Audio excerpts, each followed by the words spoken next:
Assalamualaikum warahmatullahi wabarakatuh. Kita eh, melanjutkan pembahasan dari materi sebelumnya. Sebelumnya kita telah menyelesaikan materi tentang HTML, walaupun sebenarnya masih banyak yang harus dijelaskan di dalam HTML tersebut. Tapi kita akan coba langsung masuk ke CSS. Nanti ada beberapa yang dari HTML tidak bisa dijelaskan, kita akan coba bahas sekalian atau sekaligus di materi CSS ini. Oke. Dalam materi ini kita akan coba membahas mengenai apa itu CSS, fungsinya seperti apa, bagaimana cara menggunakannya, lalu apa yang harus dilakukan di dalam CSS tersebut. Ya, oke. Kita ke materi yang pertama. Nah, menurut secara definisi, CSS tersebut merupakan kepanjangan dari Cascade Style Sheet yang digunakan untuk mengatur style elemen pada halaman web. Artinya, CSS tersebut memiliki kemampuan seperti mengatur posisi, mengubah warna, mengubah ukuran font, mengubah margin, dan sebagainya. Nah, secara secara dasarnya gini. Jadi CSS itu mengubah tampilan dari HTML. Artinya, semua yang berhubungan dengan tampilan ataupun layouting, position, dan lain-lain itu dilakukan semuanya oleh CSS. Karena di sini ada kata untuk mengatur style elemen, ya. Jadi di dalam HTML-nya elemennya tetap seperti itu.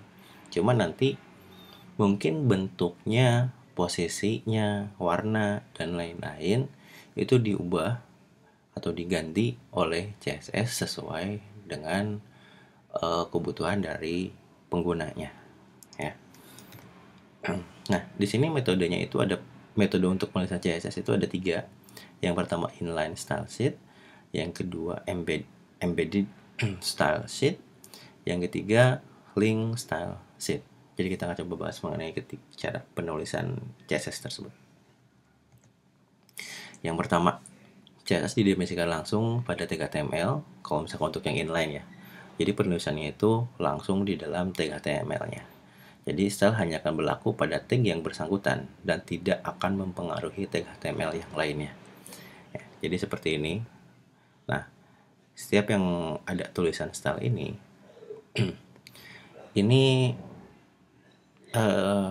clue-nya ya, keywordnya itu adalah style kalau untuk CSS. Artinya kalau di dalam HTML menggunakan atribut style, maka di value-nya itu adalah sintak CSS. Ya, di sini bisa lebih dari satu, seperti ini. Jadi dia melakukan dua perubahan terhadap satu stylenya. Ya, jadi font size sama color-nya. Ya, jadi bisa lebih dari satu. Jadi tidak harus value-nya harus satu, tidak. Jadi bisa lebih dari satu mau. Cuma kalau misalkan terlalu panjang, jadi terlihat tidak ini ya, agak mengganggu sebetulnya kalau terlalu panjang. Ya mungkin bisa kita tambah maksimal 5 properti CSS lah di dalam style tersebut. Jadi tidak mengganggu pada struktur HTML ya. Ya. Yang kedua itu adalah embedded style sheet atau disimpan di dalam halaman HTML tersebut di antara tag style, ya. Kalau tadi sebelumnya inline itu penulisannya berupa atribut style yang isinya value-nya itu adalah properti dari CSS-nya. Nah, kalau sekarang dituliskan di antara tag style yang biasanya disimpan setelah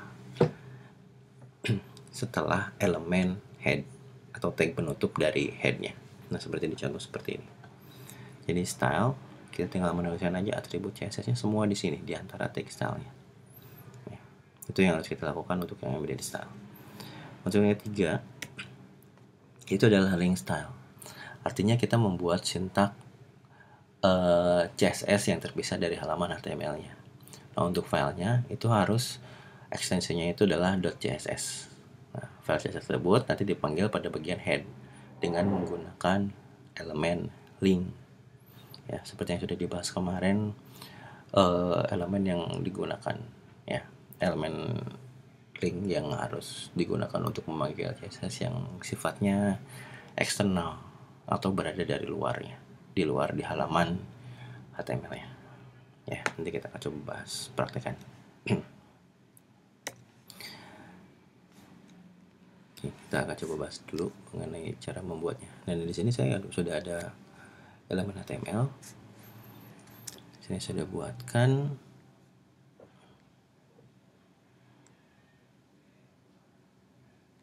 Sebentar. Oh, ya. Kita akan coba satu persatu. Yang pertama itu kita bisa buatkan di sini untuk yang link ya, embedded ya. Nah, seperti ini.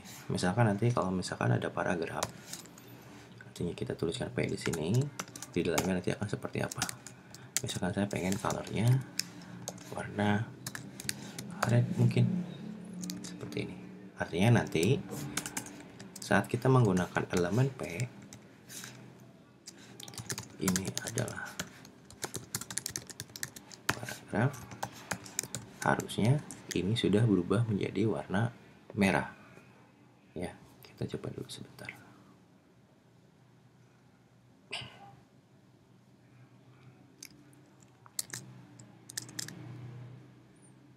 Nah, ini sudah jadi warna merah. Ya, jadi CSS-nya sudah bisa dikatakan berhasil. Ya.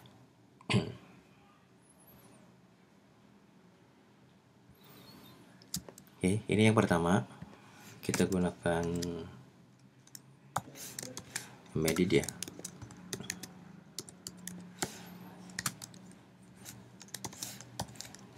Oke, kita simpan dulu.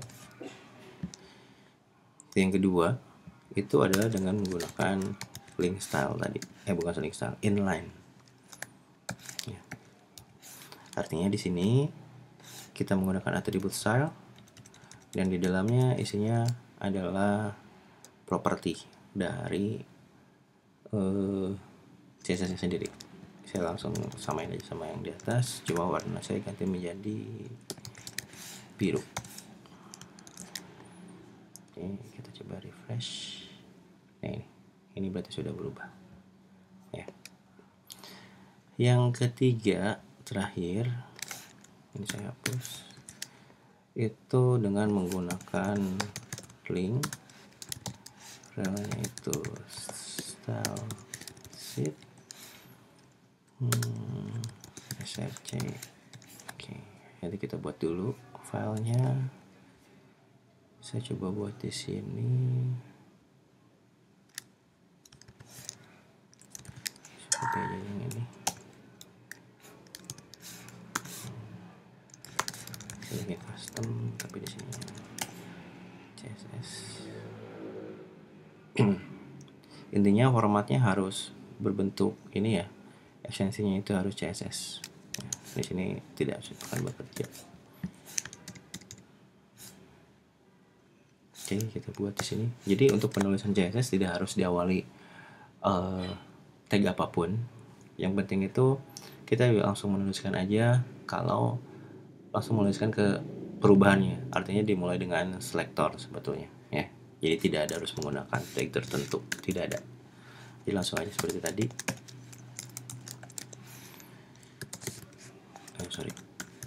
Color saya langsung jadi coba green ya. Ini tuh tadi filenya custom.css.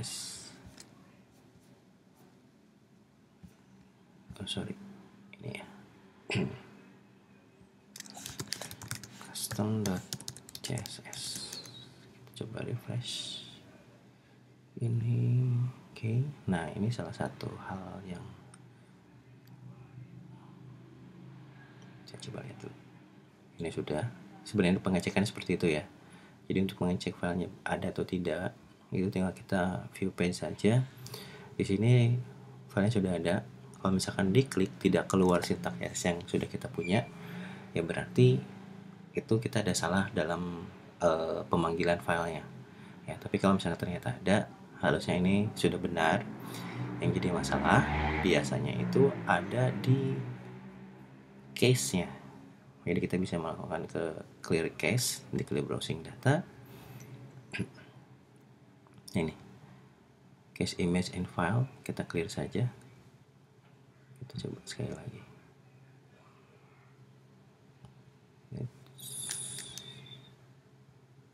Sebentar, ini benar nggak? Ada salah set custom.css.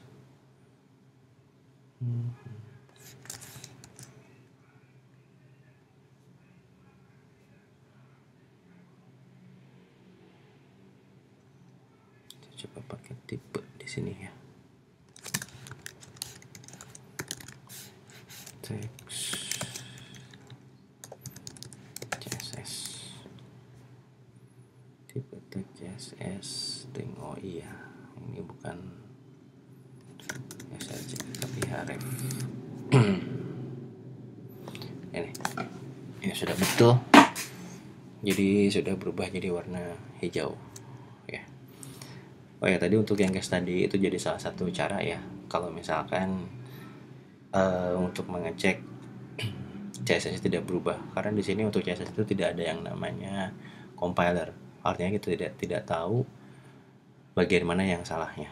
Ya, di dalam CSS itu kesulitannya itu adalah kita tidak mengetahui area yang salahnya itu seperti sebelah mana. Jadi kalau misalkan kalian ngerasa kalian sudah melakukan perubahan tapi tidak ada yang berubah sama sekali, yang pertama cek apakah filenya memang sudah benar terpanggil. Kalau misalkan eksternal, kalau misalkan ada berarti sudah. Yang kedua itu adalah kita melakukan clear cache yang seperti tadi ya. Nah, ini sebenarnya clear cache tadi itu cukup ampuh ya, cukup ampuh untuk menghilangkannya, karena sebetulnya secara otomatis browser ini akan menyimpan cache dari akan menyimpan CSS JavaScript disimpan di dalam cache-nya di dalam browsernya. Jadinya makanya setiap browser itu dia reloadnya cepat itu karena cache-nya tadi sudah disimpan ya. Makanya kalau misalkan sudah penggunaan dalam jangka waktu lama dalam development, itu harus sesering mungkin dihapus ya, agar kalau misalkan nanti perubahannya kelihatan kalau misalkan di dalam penggunaan JavaScript sama CSS ya. Oke, selanjutnya kita ngebahas mengenai elemen selector. Elemen selector ini sebenarnya sudah kita lakukan tadi, seperti yang ini ya. Nah, ini artinya saat kita melakukan sintak penulisan sintak CSS, artinya kita mau memilih elemen mana yang akan kita ubah. Di sini pada contohnya kita akan mengubah untuk yang elemen P ya. Ini yang disebut dengan selektornya ya. Terus diapit dengan tanda kurawal seperti ini, kurung tutup kurawalnya, dan di dalamnya adalah kontennya, perubahan yang akan dilakukan terhadap elemen P tersebut ya. Nah, yang color ini disebut dengan property ya.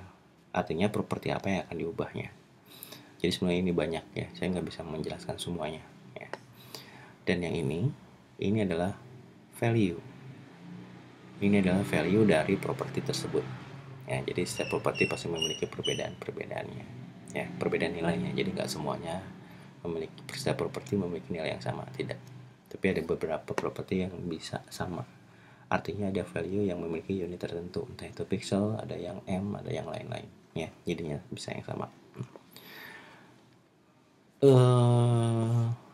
Nah, ini contoh kalau misalkan menggunakan elemen HTML. Jadi kita menggunakan P seperti ini untuk yang bisa lebih dari satu. Jadi kita tidak usah menggunakan, misalkan gini, maksudnya itu mendefinisikan lebih dari satu gini. Elemen tersebut memiliki style yang sama, tapi pemanggilannya itu sekaligus ya. Jadi misalkan saya mempunyai H1 juga di sini, H1, tapi dengan properti yang sama, artinya atau colornya itu adalah green. Jadi kita tinggal menambahkan koma saja dan elemen selanjutnya ya. Jadi kita tidak usah menuliskan satu persatu kalau misalkan elemennya sama ya. Jadi seperti ini aja, tinggal nanti kita tuliskan di sini H1 tes CSS H1 ini sudah hijau lagi ya, jadi udah sama ya. Jadi selama kalau misalkan sama tinggal pakai koma saja ya. Oke, selanjutnya nah untuk selector itu sebenarnya ada 3 penggunaan selector itu ada 3. Yang pertama itu elemen, dan yang kedua itu adalah ID, yang ketiga itu adalah kelas ya. Fungsi ID ini sama seperti pada kelas selector, tetapi tingkat ID lebih diprioritaskan daripada kelas ya. Jadi misalkan saya masukkan di sini ya. Untuk penggunaan ID kita misalkan sebenarnya kita penulisan di sini itu adalah mengidentifikasi. Jadi T ini dia memiliki identitas tersendiri yaitu dengan nama ID. Artinya kalau misalkan kita mempunyai 2 P atau 2 paragraf, kita bisa memiliki ID yang berbeda ya. Misalkan di sini paragraf 1, yang ini adalah paragraf 2. Artinya nanti kita bisa memiliki style yang berbeda dari kedua paragraf tersebut ya. Kita coba di sini. Untuk pemanggilan ID kita gunakan yang namanya tanda pagar seperti ini ya. Paragraf 1 saya akan coba text align. Oke, ganti jadi right.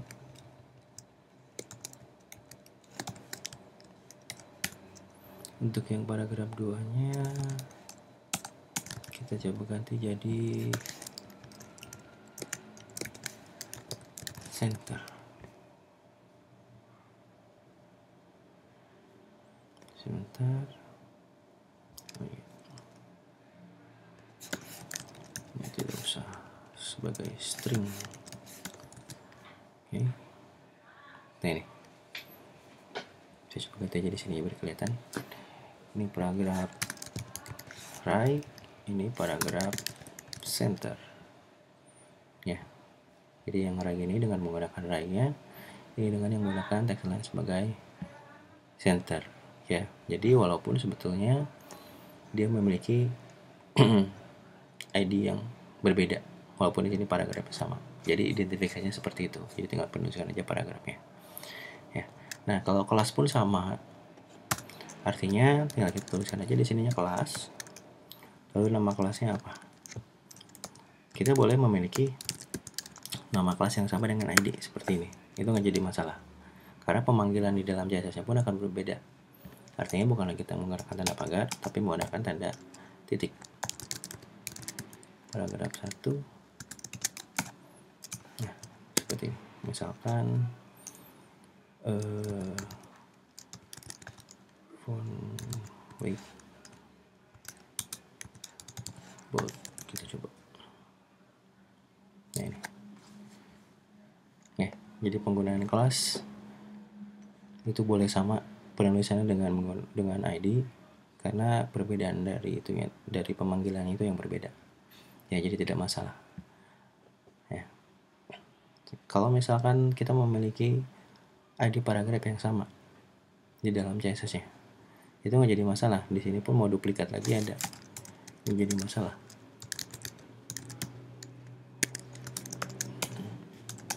Artinya kalau misalkan propertinya sama, artinya itu bakal diganti dengan yang terbaru, misalkan seperti ini.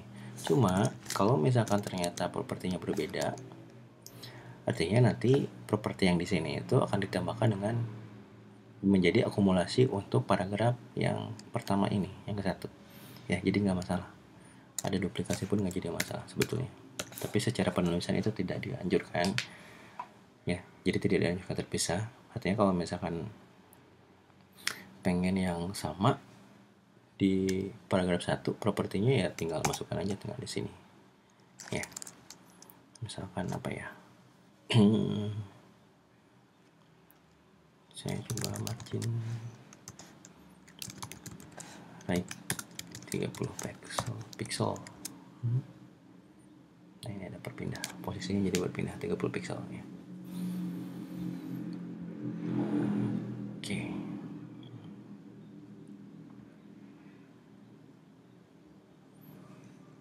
Oke. Selanjutnya edit selector sudah, kelas selector sudah, tadi sudah dijelaskan. Nah, untuk pseudo selector ini lebih ke ini ya. Kalau untuk pseudo selector ini sebenarnya lebih ke artinya ada beberapa pilihan. Maksudnya itu di dalam satu di dalam satu elemen atau di dalam satu selektor itu bisa ada beberapa kondisi yang mungkin dilakukan atau diaktifkan oleh user pada sebuah elemen ya. Nah, contohnya yang paling real itu adalah kalau misalnya kita menggunakan link A atau membuat link atau anchor ya. Kondisi dalam sebuah link itu adalah ketika kondisinya yang pertama, sebuah link yang belum pernah dikunjungi ya. Yang kedua, hover, artinya kalau misalkan mouse-nya itu berada di atas link tersebut. Yang ketiga, itu adalah visited, kondisi link ketika sudah diklik. Dan keempat itu adalah aktif, itu kondisi link ketika sedang diklik ya. Jadi 4 kondisi tersebut itu bisa dikatakan sebagai pseudo selector tambahannya untuk yang anchor ya. Misalkan kita coba di sini.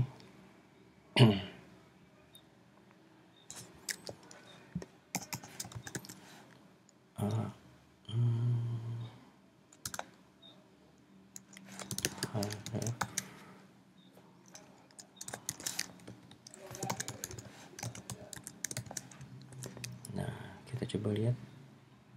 Nah, ini adalah kondisi pertama yang belum diklik. Artinya pseudo selector itu adalah link, sebuah link yang belum pernah dikunjungi dengan kondisinya itu adalah dia berwarna biru dengan underscore ya. Ini ketika kondisi hover, artinya tidak ada perubahan walaupun kursor berada di atasnya ya. Ketika saya klik dan tahan, ini menjadi warna merah, itu adalah ketika posisinya itu adalah klik tadi ya. Ini menjadi warna merah. Nah, ini saya coba lihat di sini. Ketika aktif, posisinya aktif, kondisi link ketika sedang diklik. Nah, setelah dilepas, dia bukan lagi menjadi warna biru, tetapi menjadi warna ungu. Artinya link tersebut sudah dikunjungi dan dia menjadi warna ungu, artinya dia sudah divisited ya. Jadi ada ketiga hal tersebut ya. Kita akan coba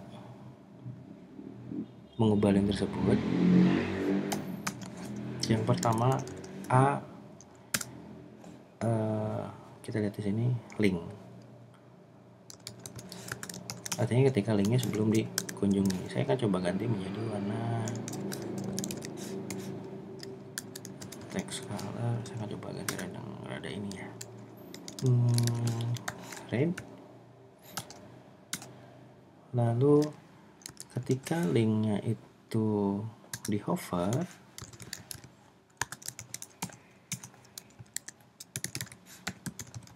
dia harusnya menjadi warna green. Dan ketika linknya klik itu aktif atau ketika diklik, dia linknya akan menjadi warna yellow misalkan. Dan ketika setelah diklik,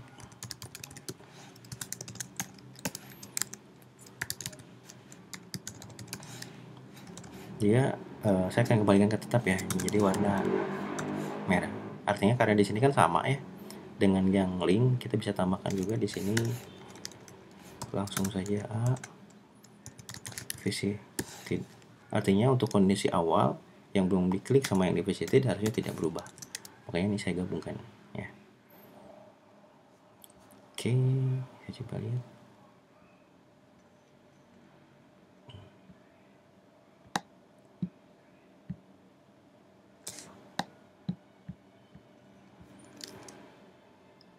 link sebentar. Href link ini